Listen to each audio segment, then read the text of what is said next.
पाकिस्तान ने राफेल गिराए, फ्रांसीसी बहरिया कमांडर ने भी तस्दीक कर दी। अमेरिका के बाद फ्रांस का भी पाकिस्तानी फ़ज़ाइया की महारत का एतराफ़। इंडो पैसिफिक कॉन्फ्रेंस के बैनुल-अक़वामी सेशन से खिताब में फ्रांस की अहम तरीन नेवल एयरबेस के कमांडर कैप्टन योकलो ने मीडिया से गुफ्तगू में बताया कि 6 और 7 मई की रात पाक फ़ज़ाइया के शाहीनों ने भारतीय राफेल तैयारे मार गिराए थे। खराबी राफेल तैयारे में नहीं, उसे उड़ाने वाले भारतीय पायलट्स में थी। राफेल तैयारे चीनी तैयारों की तकनीकी बर्तरी के बाइस नहीं गिरे, बल्कि पाकिस्तान के मजबूत दिफा और मौसर हिकमत अमली की वजह से तबाह हुए। इस मौके पर भारतीय मंदूब ने मुदाखलत करते हुए उसे चीन का फैलाया हुआ प्रोपोगेंडा करार दिया, लेकिन कैप्टन लू ने इस एतराज़ को नज़रअंदाज कर दिया। जंग के दौरान राफेल का रडार सिस्टम फेल होने के सवाल पर कैप्टन लू ने जवाब दिया, मसला मशीन में नहीं, उसे इस्तेमाल करने में था। राफेल किसी भी जंगी सूरत हाल में चीनी तैयारों को शिकस्त दे सकता है, मगर सब कुछ इस्तेमाल के तरीके पर मुनहसर है।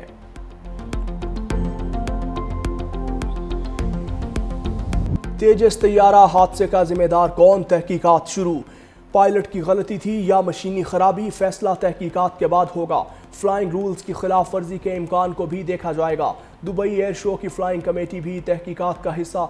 उधर भारतीय मीडिया ने तेजस तैयारा हादसे का जिम्मेदार अमेरिका को ठहरा दिया।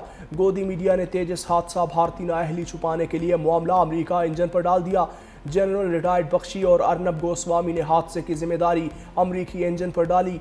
अर्नब गोस्वामी ने कहा कि अमेरिका की जानिब से इंजन की ताखीर से फराहमी ने दिफाई तैयारी में खलल पैदा किया।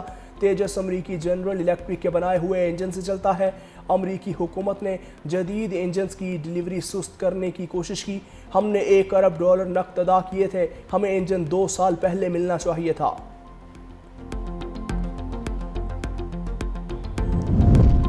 खैबर पख्तूनख्वा में अमन दुश्मनों के खिलाफ कार्रवाई, बन्नू में सिक्योरिटी फोर्सेस की कार्रवाई। फितना अल खारिज के 8 दहशतगर्द हलाक, ऑपरेशन 8 घंटे जारी रहा।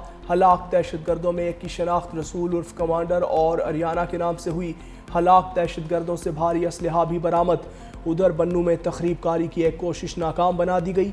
आबशार चौक में नस्ब किया गया 10 किलो वजनी बम नाकारा बना दिया गया। सदर आसिफ अली जरदारी और वज़ीर आज़म शहबाज शरीफ का सिक्योरिटी फोर्सेस को खिराज तहसीन।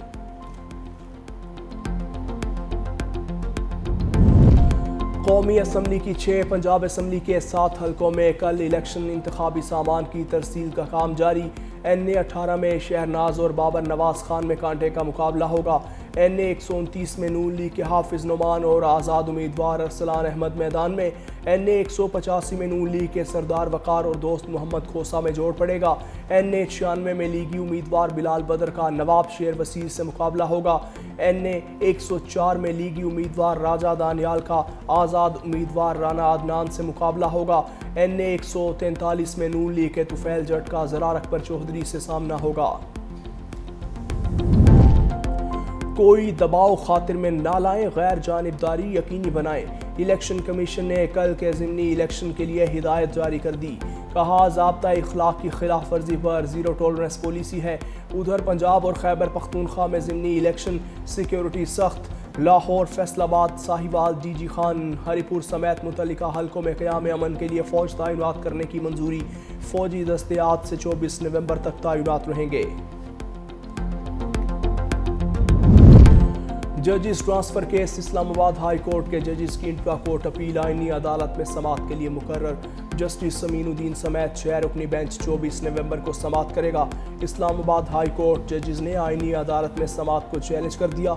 इस्लामाबाद हाई कोर्ट के 5 जजिस की विफाकी आईनी अदालत में मुतफर्रिक दरख्वास्त दायर।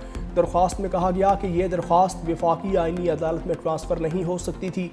ट्रांसफ़र जजीज अपील वापस सुप्रीम कोर्ट भेजी जाए। दरख्वास्त में मजीद कहा गया 27वीं आईनी तरमीम आइन के खिलाफ है। मुकन्ना एग्जेक्टिव और अदलिया दोनों 1973 के आइन के तहत कायम की गई। 27वीं आईनी तरमीम के खिलाफ सिंध के वकला सड़कों पर। सिंध हाई कोर्ट के बाहर वकला का कन्वेंशन। वकला ज़बरदस्ती सिंध हाई कोर्ट में दाखिल हुए। वकला और पुलिस में तल्ख कलामी। वकला ने पुलिस एहलकारों को बाहर निकाल दिया। पुलिस की भारी नफरी सिंध हाई कोर्ट के इर्द गिर्द तैनात। एहतजाज के बायस ट्रैफिक की रवानी भी मुतासिर।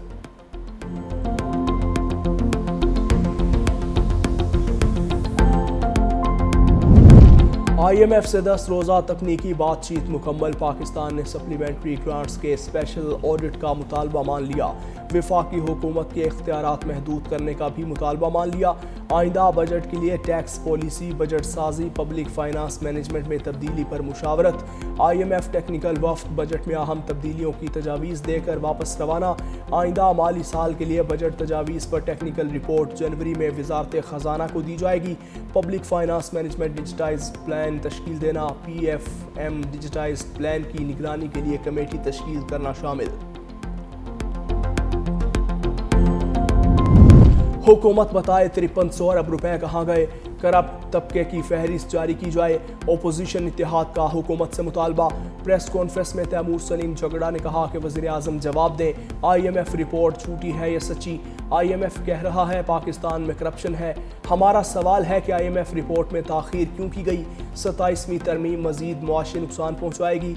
मोहम्मद जुबैर ने कहा कि जजिस खुद लगाएंगे तो शफाफियत कैसे रहेगी।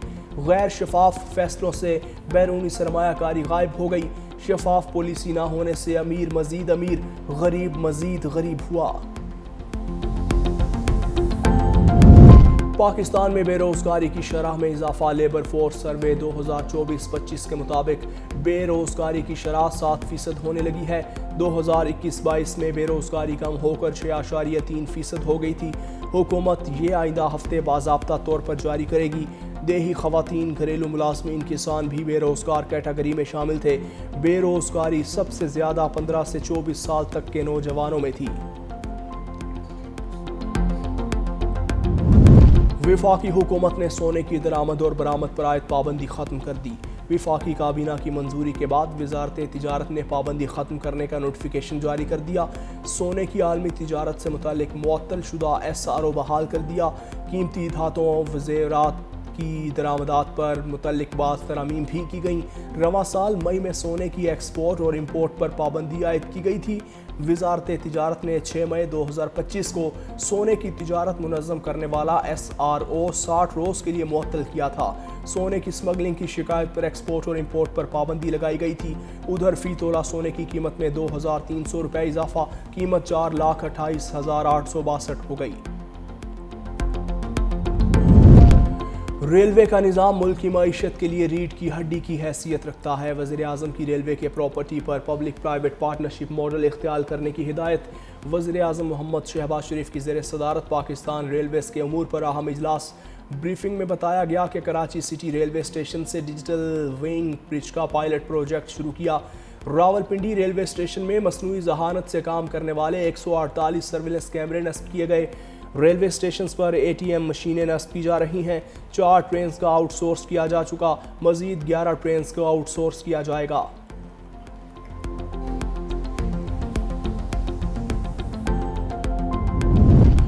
नायब वज़ीर आज़म और वज़ीर ख़ारजा इसहाक़ डार की मालदीव के वज़ीर ख़ारजा अब्दुल्ला अल खलील से मुलाकात। दोनों जानिब से दो तरफ़ा ताउन के फ़रोग़ का इयादा। दोनों रहनुमाओं का तिजारत, माहौलियात और बाहमी रवाबित में फ़रोग़ पर इत्तेफ़ाक। वज़ीर ख़ारजा इसहाक़ डार की सिंगापुर के वज़ीर ख़ारजा और सफ़ीर से मुलाकात। इलाकाई और ख़ित्ते की सूरत हाल का जायज़ा लिया। इसहाक़ डार की सोमालिया के वज़ीर ख़ारजा से भी मुलाकात।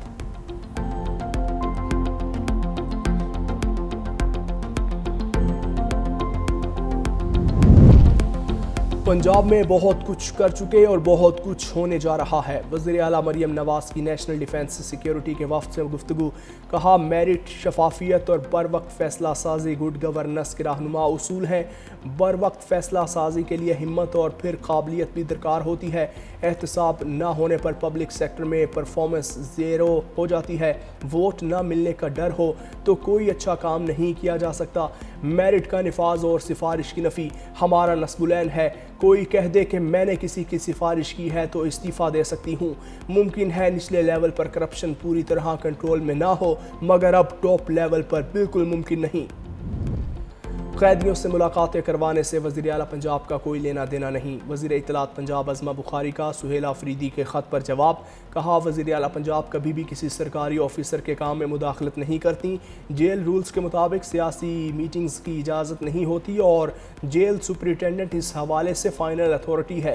मुलाकातियों के नाम कैदी की तरफ से दिए जाते हैं। अगर कोई कैदी किसी से नहीं मिलना चाहता तो जेल हुकाम ज़बरदस्ती उसकी मुलाकात नहीं करवा सकते। अब तक बानी PTI से उनके वकला की 420 और फैमिली के लोगों की 189 मुलाकातें हो चुकी। सुहेल आफरीदी, हमें कानून पढ़ाने से पहले खुद कानून पढ़े। इंसदाद दहशतगर्दी अदालत इस्लामाबाद में PTI रहनुमाओं और दीगर के खिलाफ 4 अक्टूबर एहतजाज का केस की समात। बानी PTI की बहनों अलीमा खान और उज़मा खान के वारंट गिरफ्तारी बरकरार। अदालत की जानिब से मुसलसल अदम पेशी पर वारंट गिरफ्तारी जारी किए गए थे। केस की आइंदा समात पर मुल्जिमान पर फ़र्द जुर्म आयद की जाएगी। केस की मज़ीद समात 5 दिसंबर को होगी। अमरीकी सदर ट्रंप से न्यूयॉर्क के नौमुंतखब मेयर ज़ोहरान ममदानी की मुलाकात। डोनाल्ड ट्रंप ने मीडिया से गुफ्तगू में कहा, ज़ोहरान ममदानी से अच्छी और मौसर मुलाकात रही। उम्मीद है ममदानी न्यूयॉर्क में मामलात बेहतर अंदाज में चलाएंगे। हम उनकी हर मुमकिन मदद करेंगे ताकि ये लोगों की उम्मीदों पर पूरा उतर सकें। ज़ोहरान ममदानी न्यूयॉर्क के मामलात जितने बेहतर अंदाज में चलाएंगे मैं उतना ही खुश होऊंगा। मजीद बोले, ज़ोहरान ममदानी नेतन्याहू को गिरफ्तार करेंगे या नहीं इस पर बात नहीं हुई। उम्मीद है ममदानी कुछ कदामत पसंदों को हैरान कर देंगे। ये भी कहा, मुझे ज़ोहरानी का फाशिस्ट कहना बुरा नहीं लगता। ज़ोहरान ममदानी ने कहा कि सदर ट्रंप से न्यूयॉर्क के मसाइल पर बात हुई। मुलाकात में इख्तलाफ की बजाय मुश्तरका मुफादात पर बात हुई। ट्रंप ने यूक्रेन को अमन मुआहिदा कबूल करने की डेडलाइन दे दी। सदर डोनाल्ड ट्रंप ने कहा कि अमेरिका चाहता है यूक्रेन अगली जुमेरात तक मुआहिदे के फ्रेमवर्क पर दस्तखत कर दे। अमेरिका ने यूक्रेन को अमन मंसूबे के फ्रेमवर्क पर दस्तखत करने पर मजबूर करने के लिए इंटेलिजेंस शेयरिंग और हथियारों की सप्लाई रोकने की धमकी दी। अमरीकी नायब सदर JD वेंस का भी सदर ज़ेलेंस्की से टेलीफोनिक राबता अमरीकी मंसूबे को मुआहिदे की शक्ल में बदलने के लिए कायल किया।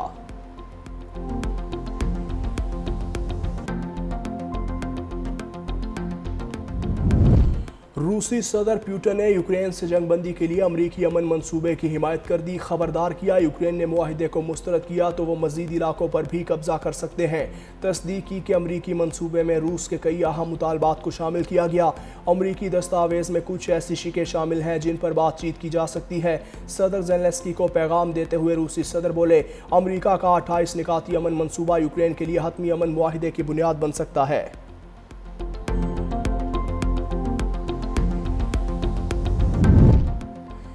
सूबा सिंध में 70 लाख बच्चे स्कूलों से बाहर हैं। उन्हें दोबारा तालीमी निज़ाम में लाने के लिए इकदाम जारी हैं।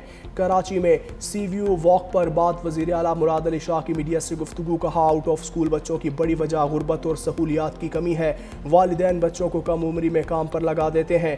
हर बच्चे को महफूज और बाइख्तियार मुआशरा देना चाहते हैं। बच्चों के हुकूक का तहफ़्फ़ुज़ हुकूमत की तरजीह है।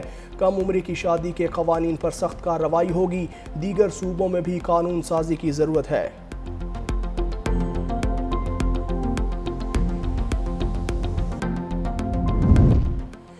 हैदराबाद के मसाइल हल करने के लिए कोशा है। शहर का इंफ्रास्ट्रक्चर बेहतर करेंगे। वज़ीर बल्दियात नासिर हुसैन शाह की मीडिया से गुफ्तगू।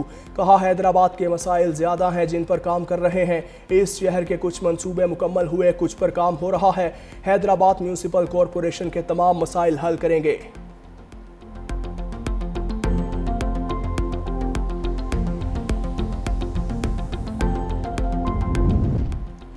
जमात इस्लामी का मीनार पाकिस्तान पर बदल दो निज़ाम इज्तिमा जारी। अमीर जमात इस्लामी हाफिज़ नईमुर रहमान ने खिताब करते हुए कहा, इस्लाम में किसी सदर के लिए इस्तिस्ना नहीं, कानून की नज़र में सब बराबर हैं। किसी इंसान को ये इख्तियार नहीं कि वो ज़मीन पर ताकतवर बनकर रहे। हुक्मरान धोखे वाली सियासत से इक़्तिदार में आते हैं। ऐसे लोग अपने से ज़्यादा ताकतवर के आगे झुक जाते हैं। पाकिस्तान के हुक्मरानों ने फ़लस्तीन के खून में सौदा किया। अवाम में निज़ाम की तब्दीली का शऊर पैदा करेंगे। पाकिस्तान में भी निज़ाम की तब्दीली की कोशिश जारी रखेंगे।